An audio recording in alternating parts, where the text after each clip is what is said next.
Oke, kumpul semuanya, rapatkan barisan, fokus ke sini bentar. Selamat datang di panduan taktik kita. Hari ini kita bakal bongkar sesuatu yang benar-benar krusial. Sesuatu yang jadi pembeda antara pemain amatir sama pemain elit di lapangan.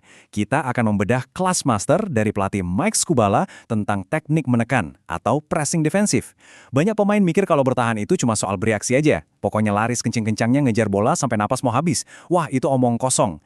Pertahanan yang hebat itu soal ngebaca isyarat, ambil alih kendali, dan mendikte apa yang boleh dan nggak boleh dilakuin sama lawan. Kita yang atur mereka. Persiapkan diri kalian, karena panduan taktis ini bakal mengubah cara kalian melihat lapangan selamanya. Nah, ini menu taktik kita hari ini. Kita bakal bangun pondasi pertahanan kalian dari dasar pertahanan, soal postur tubuh, terus kapan pakai tekanan cepat versus tekanan lambat, terus kita masuk ke cara membaca pinggul lawan, kerjasama tekanan berpasangan, sampai ke sistem yang mengalir sesuai situasi. Jadi muncul satu pertanyaan besar nih. Kapan sih sebenarnya kita harus menekan dan kapan kita mending bertahan aja? Saya kasih tahu ya, punya energi bertahan yang meledak-ledak tapi tanpa arah itu sama sekali nggak ada gunanya. Scubala sendiri sampai menghentikan sesi latihannya buat bilang gini ke pemainnya, saya suka banget energi kalian, tapi kalau bola pindah arah, kalian bakal tetap jaga posisi atau terus maksa nekan. Kalau kalian nggak tahu persis kapan harus nyerang dan kapan harus nahan diri, kalian itu cuma buang-buang tenaga dan malah ngebuka ruang kosong yang menganga lebar buat lawan. Pemahaman soal penentuan waktu inilah yang mau kita asah sekarang. Oke, kita langsung masuk ke poin pertama di panduan taktik ini, dasar-dasar pertahanan tentang postur tubuh. Dengar baik-baik, setiap tekanan yang sukses itu mulainya dari mana? Dari postur diam kalian. Scubala punya aturan emas buat ngebatasin opsi operan lawan. Pertama, selalu tutup sisi kuat lapangan. Kalau bola pindah, kalian harus langsung gerak nutup sisi itu. Terus aturan kedua dan ketiga ini krusial banget. Sekali lagi jangan pernah menutup bahu kalian. Maksudnya apa? Artinya kalian harus bisa ngelihat bola dan pemain lawan secara bersamaan. Jangan sampai kalian muter bahu dan ngebelakangin permainan. Kalau kalian buta di lapangan, kalian itu cuma mangsa empuk buat lawan. Tetap jaga keseimbangan, jadi kapanpun harus bereaksi, kalian siap.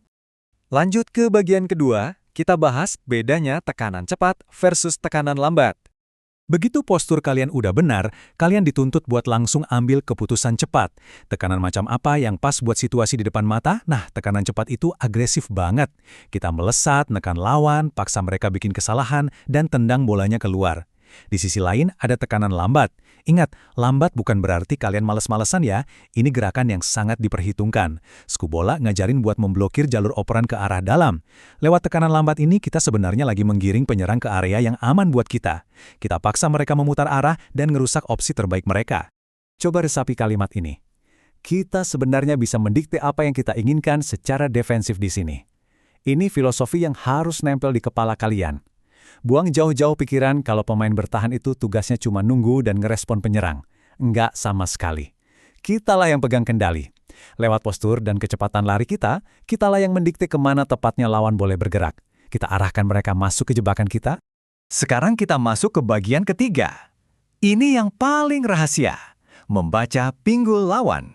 Gimana caranya kita tahu kapan harus ngubah tekanan lambat tadi jadi serangan kilat? Jawabannya ada di isyarat fisik lawan kalian. Ingat 3 langkah mental ini. Langkah pertama, pantau terus pergerakan penyerang di lapangan. Langkah kedua, ini kuncinya. Perhatikan kapan pinggul mereka muter menyamping atau posisinya jadi negatif. Negatif itu maksudnya mereka menghadap ke belakang, ngejauh dari gawang kita. Begitu pinggul mereka posisinya gitu, secara fisik mereka nggak bakal bisa ngoper cepat ke depan.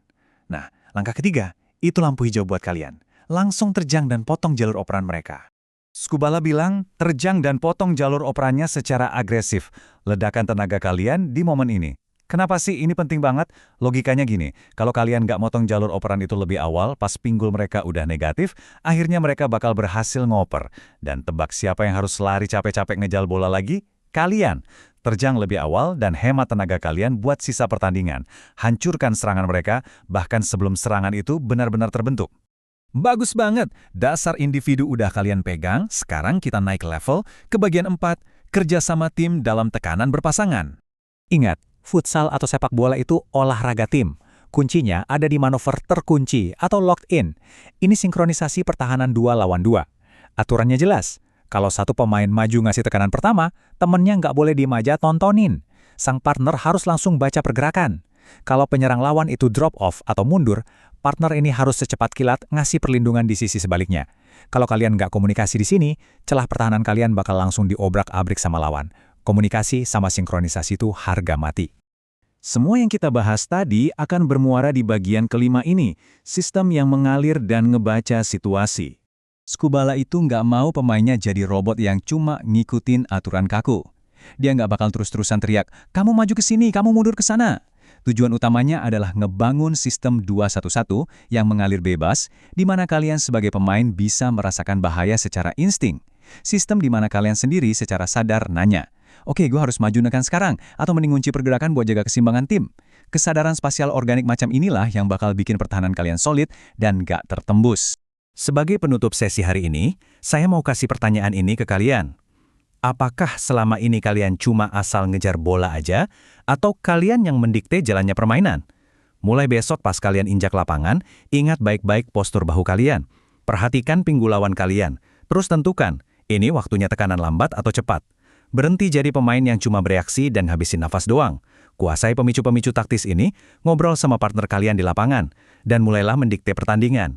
Oke, sampai jumpa di sesi bedah taktik kita berikutnya. Tetap fokus dan kuasai lapangan.